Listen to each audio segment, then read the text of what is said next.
Hey everybody, welcome back to another weekly cabin update. This week I've installed the tiles for the wood stove. I've also put the wood stove in place. I haven't done the chimney yet. And yeah, like the title to this video says, the tiling was a little bit of a nightmare. I messed that up pretty badly.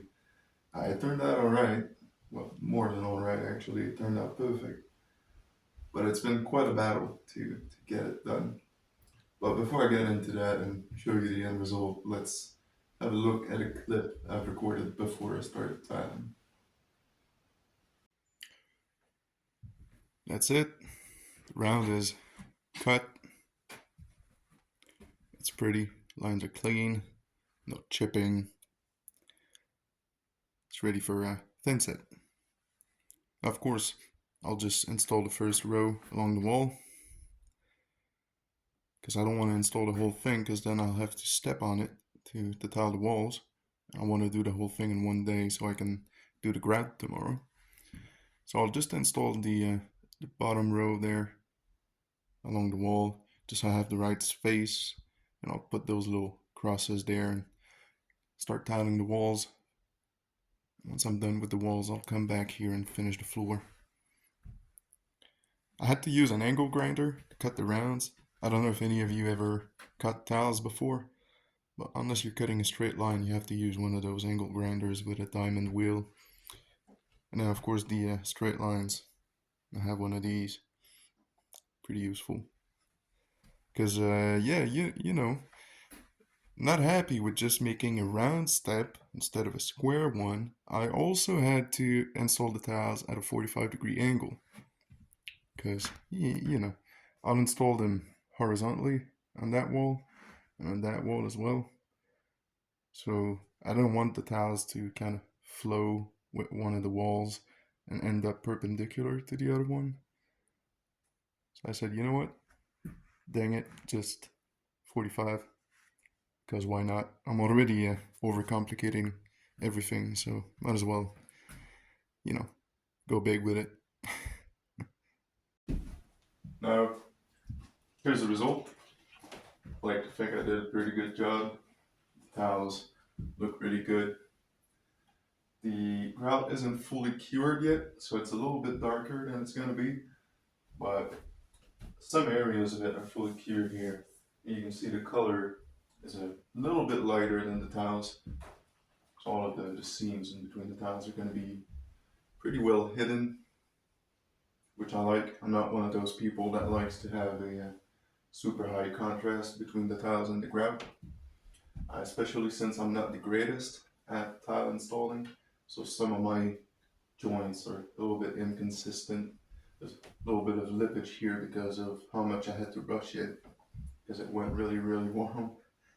And so I'm happy to have the grout kind of blend in and hide all of those little defects. Now, what happened is I had the brilliant idea to use a quick hold polymer modified thin set, because I wanted to be sure it would cure really hard despite the cold weather and humidity inside the cabin. And that might have been a mistake.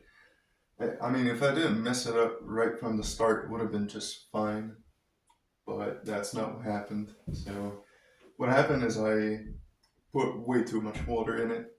I put the water first, and you know, I figured I had a pretty decent amount of water. I'd probably have to add some to it. And I meant to mix the thin set in two batches. So I did install the first row along the wall just to make sure that the wall was at the right height, because I wanted the floor to go underneath and not kind of butt into it. And so I did that, and then the walls, and then, as I said, I was supposed to do two batches, but I couldn't because I had to use the whole thin set just to get the mix to be usable. Yeah, big miscalculation on my end for the amount of water.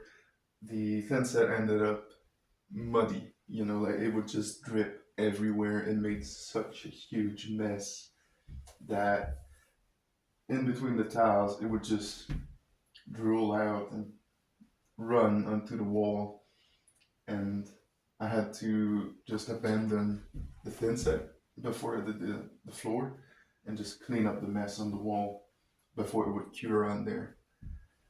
And so I had to run into town and get me another bag of thin set to be able to do the floor. And fun fact, I had a 5 gallon bucket to mix my thin set, and whatever little thin set was left in there got so hot during the curing that it broke the bucket. Like the bottom of it just completely cracked and broke open. So that's how hot it got, which is probably a good thing. I mean, it is cold in here, so I probably did the right thing getting that thin set, even though it ended up causing me some headaches. And yeah, you should have seen that. It was something to see. It was just thin set everywhere, dripping onto the floor, onto everything. I had to use my trowel and just kind of scoop it and throw it on there, like as fast as I could, so it wouldn't get on the floor too bad. And yeah, yeah, that wasn't fun. And then I had to wash all of the tools super quickly because I had to run into town to get me more thin set to finish. And I didn't want the tools to be ruined because I was going to need them again to mix the second batch. And I had like 30 minutes before the store closed, so I just rushed, and just flew down the road to get that thin set. And it's been kind of a nightmare of a day. And then the next day I did the grout, and then I did the exact opposite. I used as little water as possible because the instructions said too much water could cause discoloration and pinholes and air bubbles and all that, which is something that happened in my previous tile installation at home in my shower. And it did say on the box you had to press it into your joints really hard, which kind of hinted me that your mix should be pretty consistent, pretty thick. And that turned out amazing. I don't have a single pinhole I had to fill afterward. No, nothing. It looks perfect. But yeah, my hands were cramping up pretty bad, from pushing that grout in there. And voila, that's what it looks like now. I love it. Now all that's left to do is to buy me some stove pipes.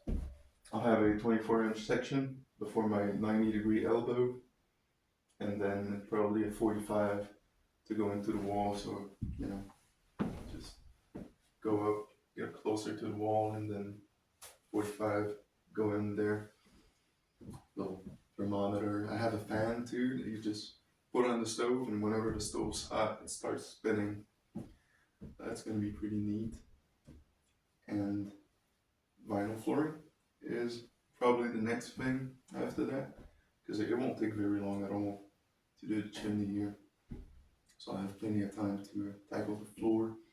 I did do the floor of the mezzanine already. I'm not going to show it to you because next week you're going to see the whole floor here done. So yeah, that's it for this week. Thank you for watching. I'll see you next week.